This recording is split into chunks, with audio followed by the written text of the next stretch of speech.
Welcome to Worthy Ones, the video series where I take all the newest issue ones that I read for the current comic book week and deem them worthy or not worthy. Guys, I'm Mike Spider Slayer. Welcome back to Comic Book Corner 2.0. If you love daily comic book content, if you love me helping you make decisions on what comic books to buy, guys, you came to the right place. Why don't you consider hitting that subscribe button? Also, if you would like to become a member of my YouTube channel, just go ahead on that home screen, hit that join button, and once you do, guys, as low as 99 cents a month, you guys will have access to videos early.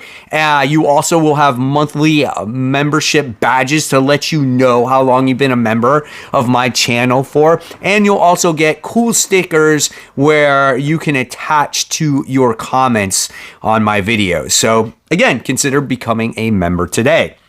So with that being said, guys, let's get started. All right, so once again, there wasn't that many new number ones that came out for this particular comic book week. So we're going to cover the couple of them that I did read, and then we'll go on to a couple of number twos, and then we'll talk about a couple highly anticipated stories. So it's going to be a fun show. Now, the first book we're talking about today is Dick Tracy. This is issue 1, 28 pages, $5. This book is written by Michael Morisi and Alex Segoria, and the art is done by Geraldo Borges.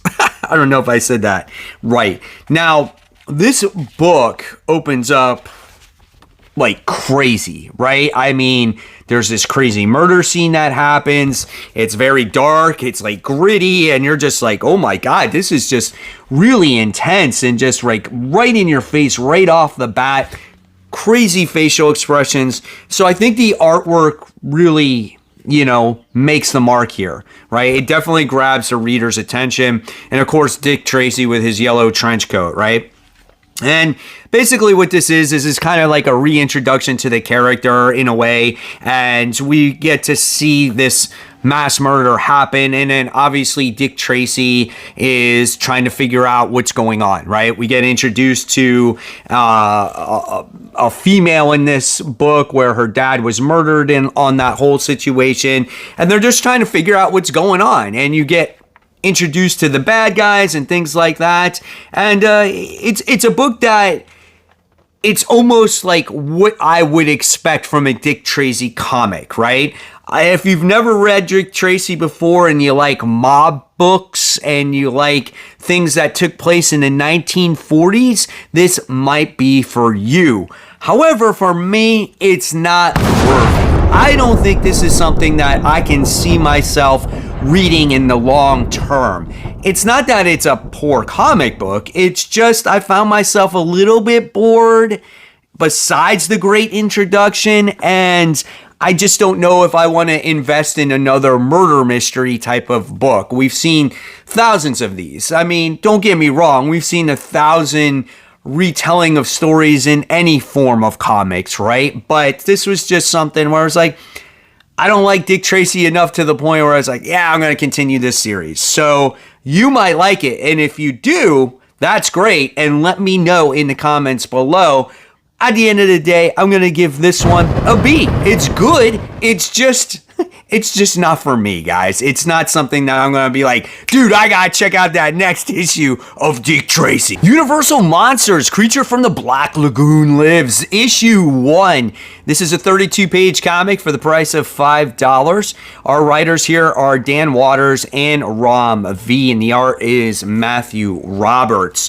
The artwork is good. It does what it needs to do. There's not a lot of horror in this particular issue, though, but you like seeing, the way the characters look. There's good facial expressions in here, so when action does start to ramp up in this series, I think the artwork is in good hands here. Now, if you're a fan of Universal Monsters, Werewolf, Frankenstein, Dracula, Creature of the Black Lagoon, I think you're going to like this.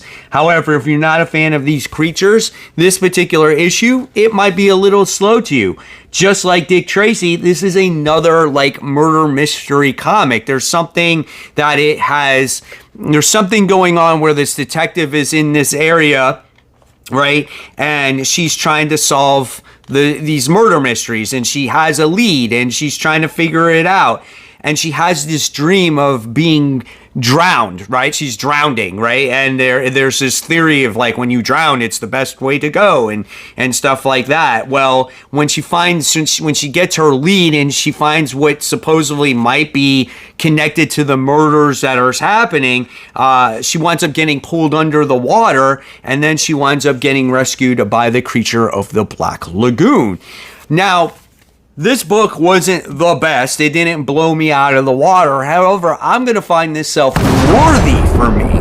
Now, unlike Dick Tracy felt more like of your standard, detective story with just a guy with a yellow trench coat, right? That's just how it felt to me.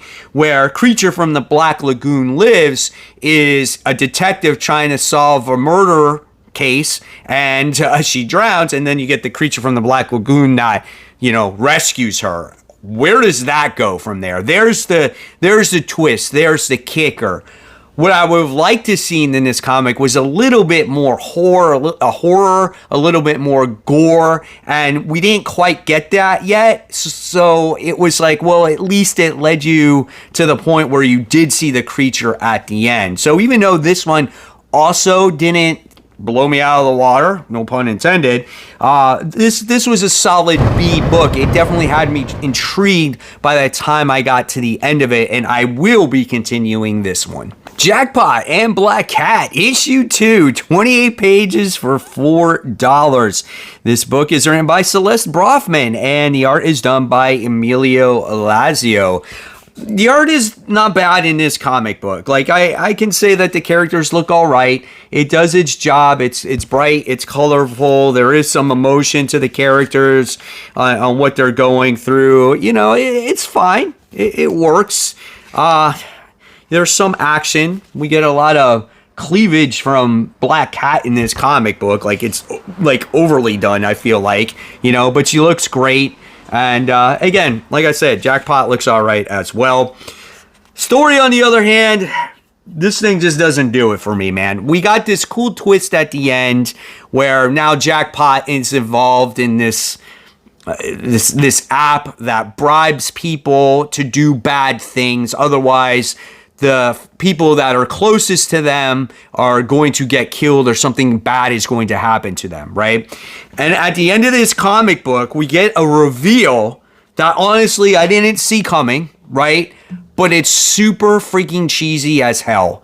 And the relationship between Black Cat and her new girlfriend, Amelia, is just stupid, because it's like, why do I care about this Amelia character? I never read her before until this last issue. And supposedly, I guess, whatever's going on in this comic book, this is what Black Cat's been up to and why she hasn't been in gang war, right? And I don't think Black Cat would side with just a fling to make some cash to do bad things. I get that Black Cat is a cat burglar, and she's always swayed on the kind of like the anti-hero side, right? But I don't think she would do it for just some random chick. She would do it for herself.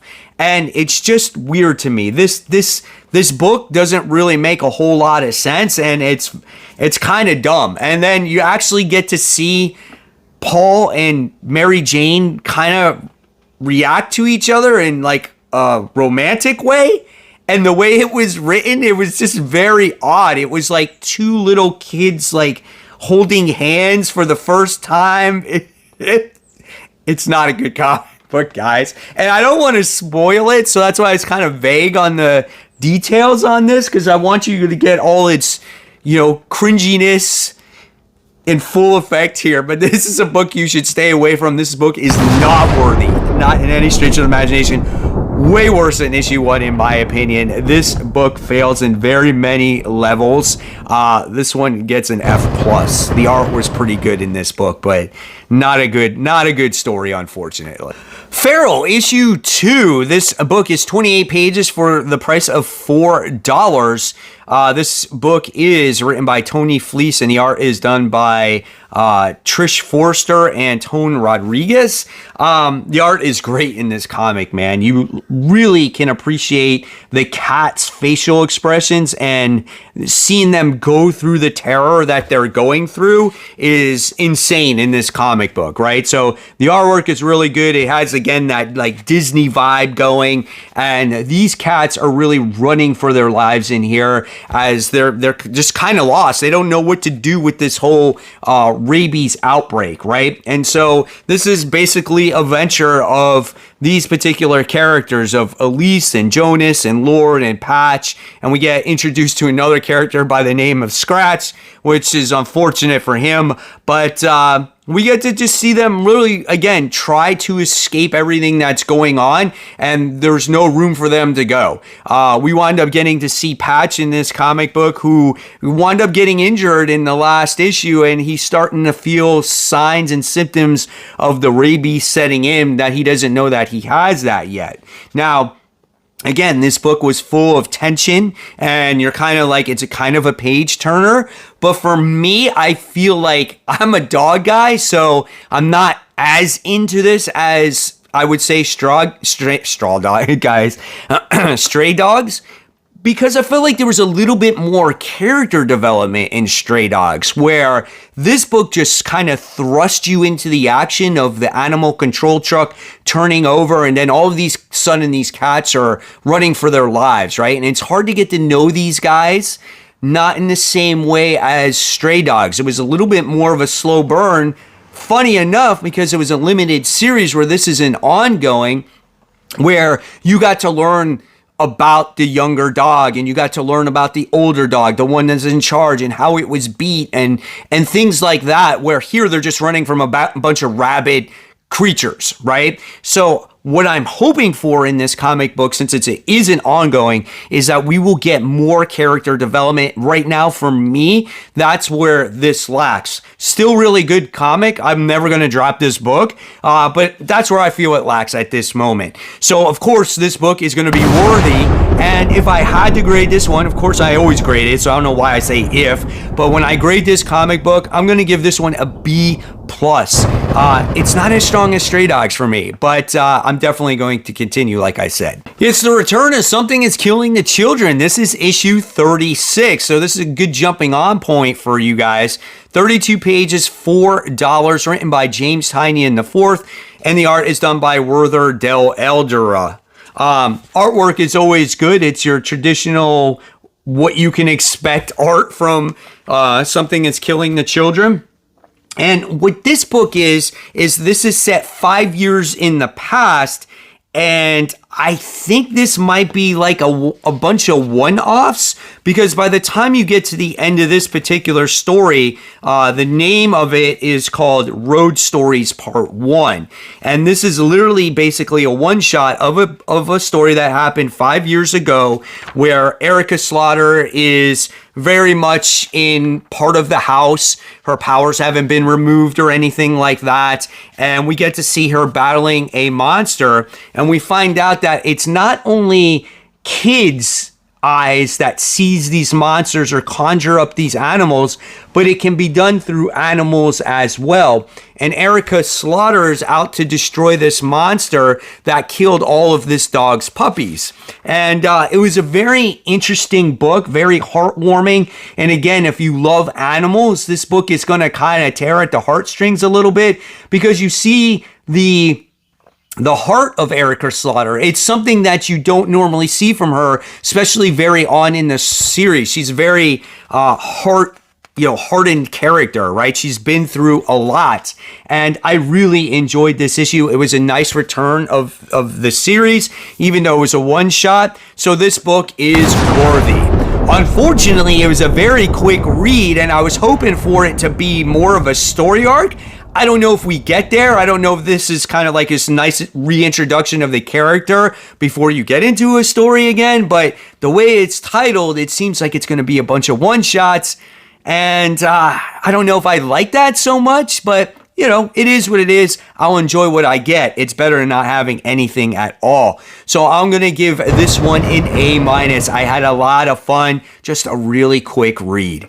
Duke, issue 5. It's the conclusion. This is 28 pages for the price of $4. Written by Joshua Williamson, and Tom Riley does the art. This is an explosive conclusion to the comic book as we get to see Destro, who's all suaved up in his freaking suit here, and we get to see Duke and Destro meet up with each other for the first time, and we wind up getting to see Destro kind of be like a Darth Vader moment. Join me if you want to become part of the Empire. There's not a I'm your father thing though, right? It's kind of similar. And of course Duke refuses, right? And it's cool to see Duke with his back against the wall, taking on the Bat androids in this issue, and whatever happens at the end, he prevails, right? He and Destro lives to see another day, and we wind up seeing General Hawk say, I need you to be recruited for a secret mission, and I'm getting a bunch of guys together, which is the formation of G.I. Joe, and Duke refuses, right? But then there's something at the end of this comic where Duke sees, and it makes him change his mind, and you're kind of like, oh shit, dude, that's freaking cool, right? So this book at the end of the day is definitely worthy. I can't spoil the end for you. I'm just going to say that it's definitely connected to that Energon universe in every stretch of the imagination, and it definitely is going to expand things. So I can't wait till that happens. Overall series for me is going to be an A+. This was a great read, a great way of introducing the character to a lot of new readers out there. There's nothing in my mind that says you should not read Duke. It's a great, great series when the trade comes out. Ultimate Spider-Man, this is issue 4. Here we go, guys. This is the first appearance of Gwen Stacy from Earth 6160. And this is a 28-page comic for $5, written by Jonathan Hickman. And the art is done by David Messina. The artwork is good. It's not horrible. Not at all. I think he's a definite very fine fill-in artist here. The coloring is the same, so it definitely has that vibe. There's a lot of eating in this book, so some of the eating panels are a little bit off and weird for me, but when Gwen Stacy enters the room, she's kind of a jaw dropper. She looks good, man. I liked seeing her come into play here, but yeah, there's a lot of the eating things that are going on. They're like and she's just like, the way she's eating, and she opens her mouth, it's just like weird. And this whole story is a dinner conversation. And some would say, if this was in any other comic, guys, you would tear this book apart because nothing happens and nothing progresses the story. I get it, right? But this is issue 4 of a different world, a different universe of Spider-Man. And you're still getting used to learning how the characters are in this world. And so what happens in this comic is you're getting used to seeing the characters in the world, but you're getting to see, Gwen Stacy and Harry as a couple, and you're getting to see Peter Parker and Mary Jane as a couple for the first time. You haven't really seen that. They've always been separate in this comic book. And you wind up getting to see the actual comparisons between the two. One couple has kids. The other couple doesn't have kids. One couple has tons of money. The other couple doesn't have. They have their viewpoints, and it's kind of interesting to see, right? We also get the revelation of what the name of the paper is going to be in this comic as well. And Gwen Stacy wants to back that paper, which I thought was very interesting. And she's kind of a hard-nosed character. And then the funny thing about this comic is we see that, what's his name? What's the boy's name? Richard Parker, interact with Ben Parker in this book, which we really haven't seen that much of him. And then we get to see little May Parker, not really like J. Jonah Jameson there. She has a creepy vibe about him. She has this intuition about, maybe he's not what he seems, right? And there was a very heartfelt moment at the end of this book with Peter and MJ as well, showing how strong their relationship is, and maybe the the relationship on the other side isn't as strong, right? And you're still left with that kind of that uneasy moment in this comic if Peter and Harry are going to be friends in the long term, just because you know the history between the two characters. This book is very worthy in any stretch of the imagination. Some may say that this is a filler book. This is not a filler book. This is a character development book. This is what you want. This is what sets the tone for the series to come. This is an A+, even with the fill-in artist, because the story overtakes the little bit of the flaws in the artwork. Absolutely would recommend this book. Phenomenal book overall. The series has not missed a beat. I can't wait now to see a little bit more action in the next issue and see where this story continues to develop. Let me know your thoughts on this week's episode on Worthy Ones. Do you agree or disagree on these grades? And of course, guys, I'll leave you more content for you to click on. This is my latest haul video where I show you everything that I picked up at the comic shop. And remember, guys, support the local comic book shops. Keep buying, keep collecting, but always remember to read your comics so you have that great comic conversation. Guys, I'll see you real soon. Take care. Bye.